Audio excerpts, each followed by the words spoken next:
more sheer domination from the Oklahoma City Thunder as they take a 2-0 series lead over the Timberwolves. This is my thoughts on it. So yesterday's game, I was switching back and forth between the Canes game and this one. So I was kind of keeping at a glance and at a distance of like, okay, this is how the first half goes. Because like with basketball, it's a little bit different because first half score could be totally whatever it was, but like the more important things is in the second half and how the game goes in that like middle eighth. It's what made the Warriors successful for all those years, and how dominant the Warriors were in the third period. And we're kind of seeing it with the Thunder here, where okay, T-Wolves are only down by 8. You're only down by 8. Edwards is having a good game. This thing hangs in the balance, but 38 points, 35 points. Like they outshot and outscored the Timberwolves again in the third. The T-Wolves did outscore. I think the Thunder only had 25 in the fourth, and then the T-Wolves had 39 or like 37 points. So like they did make a little bit of a comeback in the fourth quarter because the lead got to over 15, and it's like you could hear Mike Breen being like the largest lead of the game, and it's like, okay, this one's over. But again, third quarter dominance, and SGA just being MVP and him doing MVP things. And you could see towards the end of the game with McDaniels, like it was getting chippy, and you could tell it was a little personal because everybody wants to say, oh, free throw merchant. They're calling Brunson, they're calling SGA free throw merchants.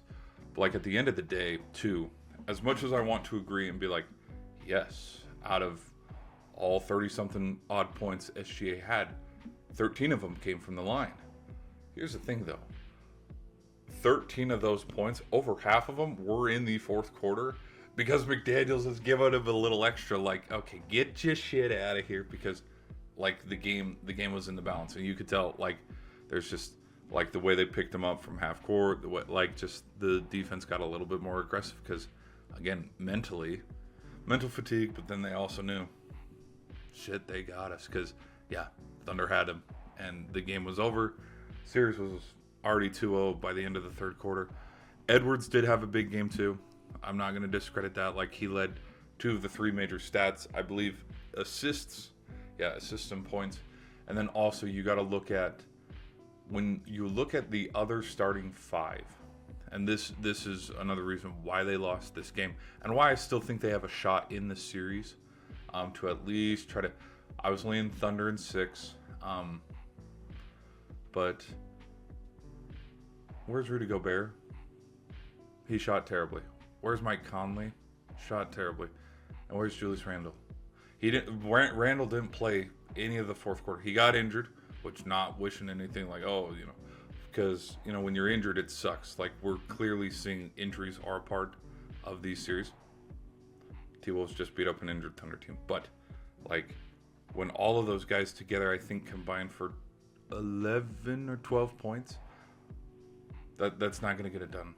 When your bench is scoring more points, when DiVincenzo, when Walker, when these guys are scoring, I think that's his last name, when they're scoring more points than your starting 5, that becomes a problem. So yeah, this series is going to be 3-0 if Conley, Gobert, and Randall don't show up, because Edwards is going to drop 40 in game 3. He's going to. He has to, because he's your franchise guy. You have to lean on that. But like because it's a team sport, if nobody else is playing well, look at that. Thunder are up 3-0. And the other thing too, Chet, Jalen Williams with an EN number 9, just all of them were in double digits. And yeah, that task gets a little bit heavier on trying to defend. And yeah, fouls. T-Wolves were slapping there at the very end of the game. But that's my thoughts on that, guys. What do you think? Do you think Thunder are going to get a sweep here? After this, because the 2-0 series is a 2-0 series lead. We saw the Suns go up 2-0. Bucks ended up winning. We saw the Maple Leafs. If we watch hockey, Maple Leafs went up 2-0, but then they lost in 7. So like 2-0 doesn't mean anything. Like the series isn't over, but the manner of which this is 2-0 feels a little heavier. It feels a little heavier. So I want to know what your guys' thoughts on it. Be sure to hit that like button, and I'll see you in the next video.